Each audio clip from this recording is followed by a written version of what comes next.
यूँ तो आपने काफ़ी सारी वीडियोस देखी होगी सलमान खान सर के ऊपर कि उन्होंने अपना हेयर ट्रांसप्लांट करवाया था, काफ़ी टाइम करवाया था। और सब में जो है वीडियोस में आप लोग एक ही चीज़ कॉमन पाओगे कि उन्होंने सिंथेटिक हेयर ट्रांसप्लांट करवाया था, इसीलिए उनका इतना हाई डेंसिटी है और इतना सक्सेसफुल है। पर क्या सिर्फ इतना ही नॉलेज आपके लिए काफ़ी है? आपको कुछ इससे नॉलेज मिल पा रहा है? मेरे हिसाब से नहीं। और मैंने काफ़ी सारी वीडियोस, चाहे वो यूट्यूब पे हो या दूसरे प्लेटफॉर्म पे हो, इसी टॉपिक पे सब लोग स्टिक हुए हैं कि उन्होंने सिंथेटिक हेयर ट्रांसप्लांट करवाया था और इसीलिए उनका इतना हाई डेंसिटी है।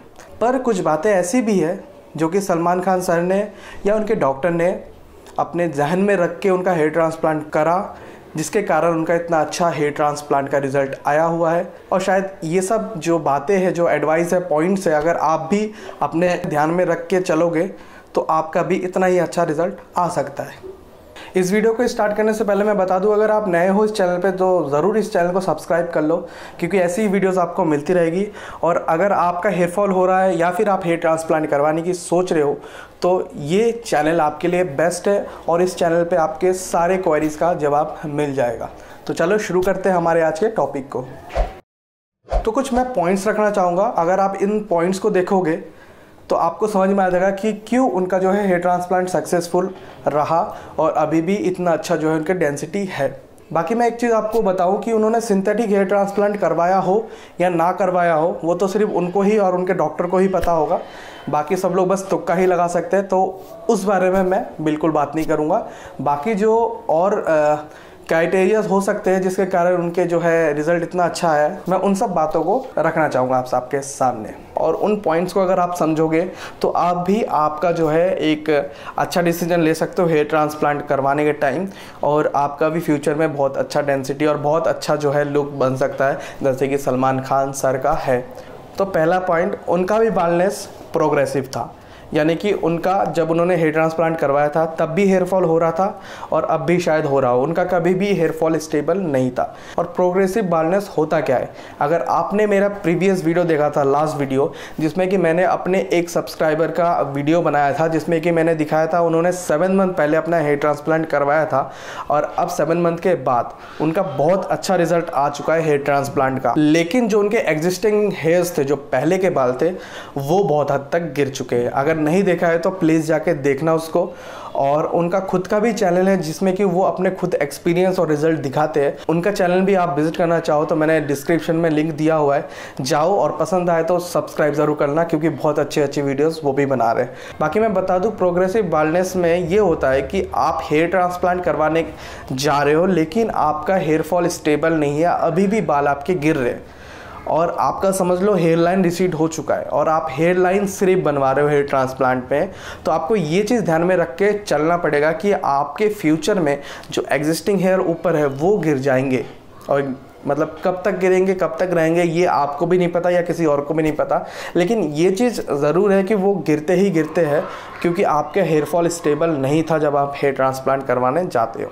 हालांकि मेडिसिन दिया जाता है डॉक्टर की तरफ से, लेकिन कब तक वो मेडिसिन आपकी उस मतलब प्रोग्रेसिव बाल्डनेस को रोक पाएगा, इसकी गारंटी कोई नहीं दे सकता। तो यही चीज़ जो है आपको ध्यान में रख के चलना पड़ेगा। जैसे कि सलमान सर ने भी रखा था कि उन्होंने कुछ ग्राफ्ट्स अपने फ्रंटल हेयर लाइन में लगाया, डेवलप करा, ताकि उनका जो है डोनर एरिया सेफ रहे आगे के लिए, क्योंकि उनको पहले से ही पता था कि उनका अभी बाल्डनेस स्टेबल नहीं है, हेयर फॉल स्टेबल नहीं है, तो फ्यूचर में और भी सेशंस लेने की ज़रूरत पड़ सकती है। सेकेंड पॉइंट, वो कभी भी 7 ग्रेड बाल्ड नहीं थे।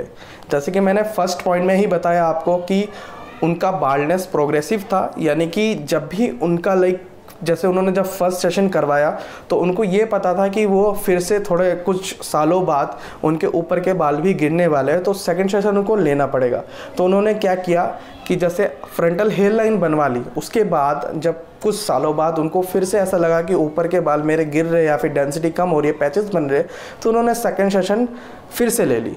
तो ऐसे ही जब भी उनका थोड़ा बाल्ड होते थे वो, तब उन्होंने अपना सर्जरी, अपना हेयर ट्रांसप्लांट करवाया। तो ऐसे ही वो कभी 7 ग्रेड बाल्ड हुए ही नहीं, तो किसी को पता ही नहीं लगा कि वो कभी गंजे हुए भी या नहीं हुए, क्योंकि जब भी उनको ज़रूरत पड़ती थी बालों की तो वो अपना हेयर ट्रांसप्लांट करवा लेते थे। तीसरा पॉइंट, उनके डॉक्टर बहुत अच्छे थे, वेल क्वालिफाइड थे, और मतलब डिसीजन वाइज बहुत ही बेटर डिसीजन उनको दिया गया कि उनका अच्छी तरीके से डोनर इस्तेमाल हुआ, तभी उनका जो है 4 बार हेयर ट्रांसप्लांट सर्जरी पॉसिबल हुआ। अगर ऐसे होता कि उन्होंने जब पहला हेयर ट्रांसप्लांट करवाया था और वो मतलब हेयर ट्रांसप्लांट में जब उन्होंने समझ लो 1500 ग्राफ्ट लगाए होंगे पहले सर्जरी में, अगर उसी टाइम अगर ऐसे कहीं पे लाइक क्लिनिक में वो करवाते, जो कि मतलब बोलना ही एक बेकार बात है, इतने बड़े सुपरस्टार है वो ऐसे ही कहीं पे तो जाएंगे नहीं, बिल्कुल बहुत टॉप के लेवल के डॉक्टर के पास गए होंगे वो, जो कि उनको अच्छा सजेशन दिया उन्होंने, और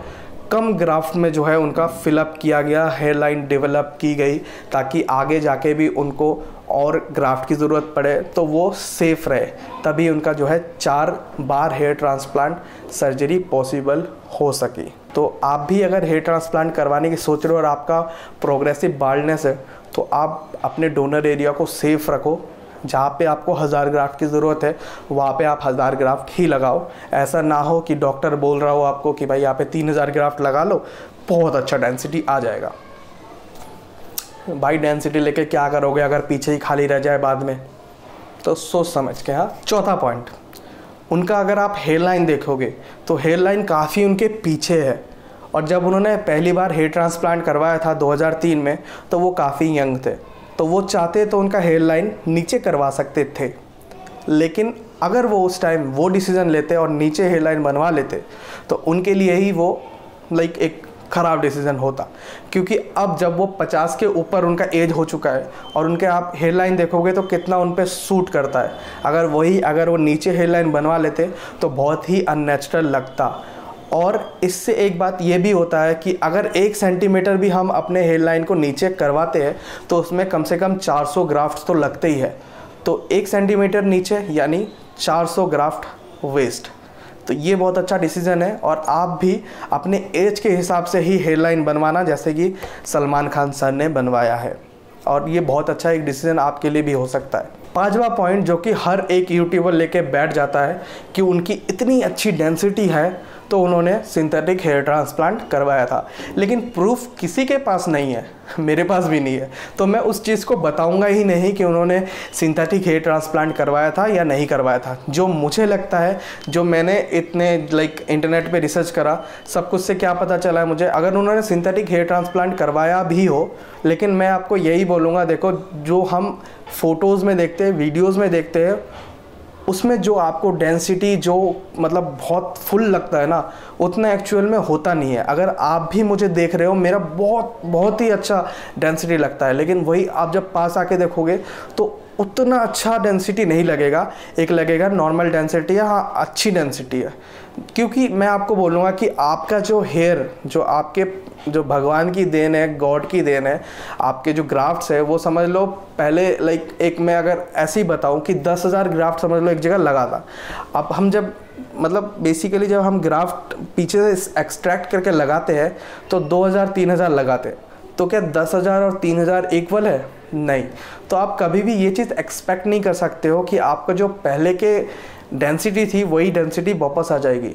लेकिन हाँ, ऐसी डेंसिटी आ जाए आपकी जिससे कि आप फ़ोटोज़ वीडियोज़ में अच्छे लग रहे हो, पूरे फुल बाल लग रहे, तो वो एक सक्सेसफुल हेयर ट्रांसप्लांट है जो कि सलमान खान सर का है। और मैं ये नहीं बोलूँगा कि उन्होंने सिंथेटिक हेयर ट्रांसप्लांट करवाया है तभी उनका इतना भरा हुआ लगता है। वो एक हीरो है, वो जब भी फिल्म वगैरह करते होंगे वो हेयर फाइबर भी यूज़ कर सकते हैं। और बेसिकली जब कैमरा वगैरह में शूट करता हूँ मैं, तो मुझे भी दिखता है कि थोड़ा बहुत तो मुझे भी अपना डेंसिटी और अच्छा लगता है कैमरा में।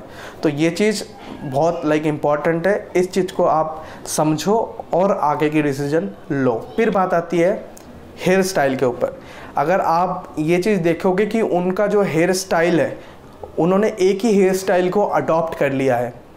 अगर आप हेयर ट्रांसप्लांट के बाद से देखोगे तो उनका एक ही जैसा उन्होंने हेयर स्टाइल बनाया हुआ है, मतलब पीछे करके बिल्कुल ही पीछे कर लेते हैं वो। तो ये चीज़ जो है बहुत इंपॉर्टेंट है, आपको एक ही हेयर स्टाइल अडॉप्ट कर लेना चाहिए जिसमें कि आपका हेड जो है बिल्कुल फुल लगे। जैसे कि मैं ऊपर कर लेता हूँ तो मेरा भी हेड बिल्कुल फुल लगता है। अगर मैं साइड करूँ तब भी फुल लगता है, लेकिन अगर मैं दूसरे किसी भी, अगर मैं ऐसे बीच का मांग काटने लग जाऊँ तो मेरा भी बिल्कुल सर खाली सा लगेगा। तो ये चीज़ बहुत इंपॉर्टेंट है कि हेयर ट्रांसप्लांट के बाद आप कोई एक हेयर स्टाइल अडॉप्ट कर लो जिसमें कि आपका हेड जो है बिल्कुल फुल लगे और आप फ़ोटोज़ या वीडियोज़ कुछ भी बनाओ या फिर किसी के सामने भी जाओ तो आप बिल्कुल भी गंजे ना लगो।